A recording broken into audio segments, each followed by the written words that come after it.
اعوذ باللہ من الشیطان الرجیم بسم اللہ الرحمن الرحیم السلام علیکم ورحمۃ اللہ وبرکاتہ۔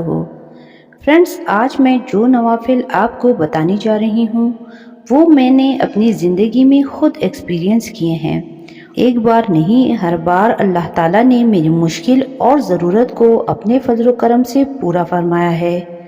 فرینڈز، اس دنیا میں کوئی بھی مکمل نہیں ہے، مکمل ذات صرف اللہ کی ہے۔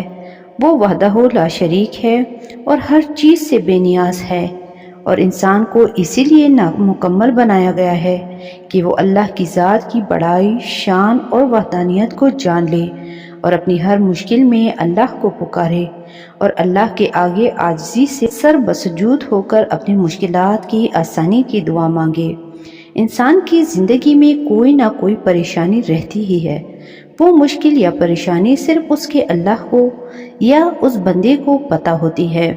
انسان بالکل بھی پورا نہیں ہوتا۔ اگر امیر ہے تو اس کی اپنی پریشانیاں ہیں، اور اگر غریب ہے تو اس کی اپنی پریشانیاں ہیں۔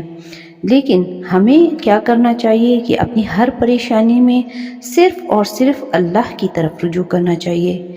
جیسا کہ بحیثیت مسلمان ہمیں پتہ ہے کہ ہمارے نبی حضرت محمد صلی اللہ علیہ وآلہ وسلم اپنی ہر مشکل میں 2 رکعت نوافل ادا کرتے تھے اور ان کی ہر مشکل آسان ہو جاتی تھی۔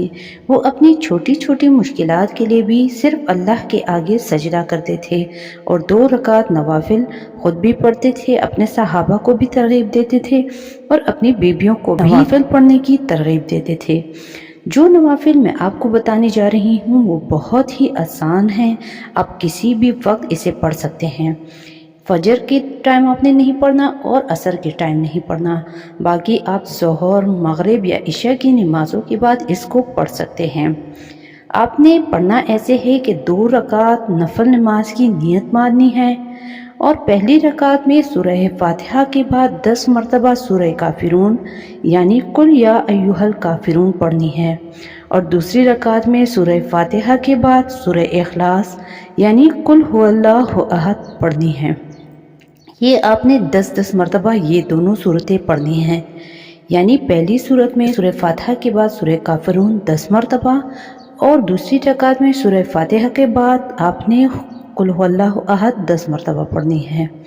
جب آپ یہ نوافل پڑھ لیں گی تو آپ جب نوافل سے فارغ ہونے کے بعد آپ نے جو ہے تیسرا کلمہ 10 مرتبہ اور 10 مرتبہ ہی آپ نے اللہم ربنا آتنا فی الدنیا حسنۃ وفی الآخرۃ حسنۃ وقنا عذاب النار پڑھنا ہے، اور آپ کی جو بھی ضرورت ہے، جو بھی مشکل ہے، آپ نے بہت ہی عاجزی سے اپنے اللہ سے دعا مانگنی ہے۔ انشاءاللہ انشاءاللہ انشاءاللہ آپ کی وہ دعا، آپ کی وہ مشکل ضرور حل ہوگی۔ بس آپ نے یقین کامل رکھنا ہے، کیونکہ ہمارا جو ہر کام ہوتا ہے وہ یقین پر ہی مبنی ہوتا ہے، اور خصوصاً آپ نے نماز کی پابندی کرنی ہے، اپنے اللہ کو خوش کرنا ہے، اپنی اللہ کو راضی کرنا ہے۔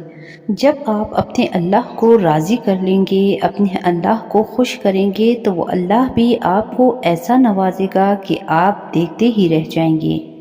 آپ کی تمام مشکلات ایسے حل ہوتے جائیں گے، رزق کے دروازے ایسے کھلیں گے کہ آپ خود بخود حیران رہ جائیں گے انشاءاللہ۔ فرینڈز، اگر آپ کو ہماری یہ ویڈیو اچھی لگی ہو تو اسے لائک، شیئر اور سبسکرائب ضرور کریں، اور اپنی دعاؤں میں ہمیں ضرور یاد رکھیے گا۔ اللہ ہمارے سمیت تمام لوگوں کی مشکلات کو آسان فرمائے، ہماری زندگیوں میں ہمیں آسانیاں فراہم کرے اور ہماری تمام مشکلات حل فرمائے۔ آمین ثم آمین۔